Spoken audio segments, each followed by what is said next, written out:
ჯერ გონია ხალხის ბედი ადარდებს ტრამპს, ნავთობის გამო შევიდა ვენესუელაში ბიძი. აი ამ ტექსტს რო იწერთ ერთმანეთისგან ოროსანი ბავშვებივით. თან ის ხალხი ჯერ კიდევ 2 დღის წინ არაბებისთვის ქართული მიწების მიყიდვას რო ამართლებდით იმ არგუმენტით ინვესტიცია არისო. რა გონიათ ამერიკელები ეს საწურს შეყოფენ და გაიწოვენ ნავთობს თუ გაიტანეს უკვე. იდეაში ეგ არგუმენტი აქვს ხოლმე იმას ერთმორწმუნეს. ქვეყნებში რო იჭრება და 300,000 თავისი ხალხი რო შია ისაქნა ვიღაცების გადარჩენას, ვიღაცები რო უნდა გადაარჩინოს. ჩვენთანაც ხო ვიღაცების გადასარჩენა შემოიჭრა. თორე ტრამპმა პირდაპირ თქვა რისთვისაც შევიდა და რისთვისაც შევიდა, თავი მოუკრათ 3 საათში და გაიტანა და გავიდა. იქ არ დარჩენილა.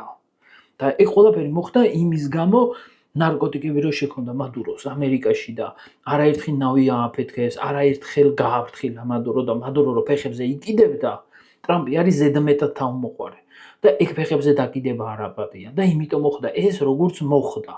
თორე მის ნავთობი 10 წლის წინაც იქ იყო და 20 წლის წინაც იცოდა ყველამ რომ მან მაგდენი ნავთობი იყო, რატო შეიჭრა ვერავინ. ეხლა რაც შეეხება ნავთობს, წინა ვიდეოში აღნიშნე რომ 300-ზე მეტი მილიარდი ბარელი ნავთობის რეზერვი აქვს ვენესუელას. ტრამპმაც პირდაპირ თქვა რომ ნავთობ კომპანიები შევლენ ვენესუელაში. ეს დაპყრობას არ ნიშნავს.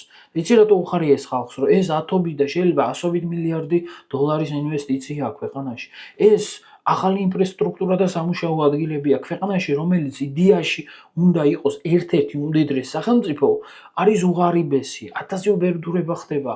ხალხს ძალიან უჭირს 7 მილიონი მარტო ემიგრანტი ყავთ. მაგრამ იმ ყველაფრისთვის ეს ინვესტირება მოხდეს, ხალხმა იქ საფუძველი რა თქმა უნდა მოამზადოს. ისევ დიქტატურასთან არ გამოვა ეგ ყველაფერი. და პრობლემა იმაშია დღესდღეობით, რომ ვენესუელას თუ აქვს პოტენციალი, რომ თეორიულად 5 მილიონი ბარელი ნავთობი მოიპოვოს დღეში, დღეს მოიპოვებს 1 მილიონს. და იცი რატო? იმიტომ რომ რუსეთია დაპარტნიორებული და ჩინეთში იყიდება. და ეს რასაც მოიპოვებს მადუროს და მის გარემოცვას ყოფნის, მაგრამ ხალხისთვის აღარაფერი რჩება. რუსეთს კიდე არ აწყობს რომ ვენესუელის ნავთობი ღია ბაზარზე გავიდეს. იმიტომ რომ მე თავის ნავთობს ფასი დაეცემა. ხვდებით განსხვავებას და ხვდებით სად არის პრობლემა? ამ ნავთობის მოპოვებას იქიდან გამომდინარე რომ ეს ნავთობი არის მძიმე ნავთობი და გადამუშავება ტექნოლოგიურად და საკმაოდ რთულია, ჭირდება დიდი ინვესტიცია და მაღალი ტექნოლოგიური დამუშავება. ამას კიდე დღესდღეობით ვენესუელა თავისით ვერ უზრუნველყოფს და რადგინდა ოქრო როცა მიწაში გაქვს და ვერ იყენებ. და ახალი ინვესტიციებით ეს შესაძლებელი გახდება. პლუს იმით რომ ვენესუელის ნავთობი ღია ბაზარზე გაიყიდება, გამოიწვევს იმას რომ ზოგადად მთელ მსოფლიოში ნავთობის ფასი დაიწევს.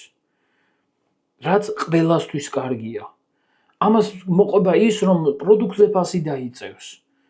ეს ყველასთვის მართლა კარგია ირანის, ჩინეთის და რუსეთისგან, ну პირველ რიგში რუსეთისთვის არ არის ეგ კარგი. ხო და აი შენ როგორც ადამიანს ნორმალურს რა გეწყინა მაგაში რომ მადურო დაიჭირეს. ან თუ ამერიკული ნავთობ კომპანიები შევლენ ვენესუელაში. ჩამოყალიბდი ამაზე. რა გეწყინა?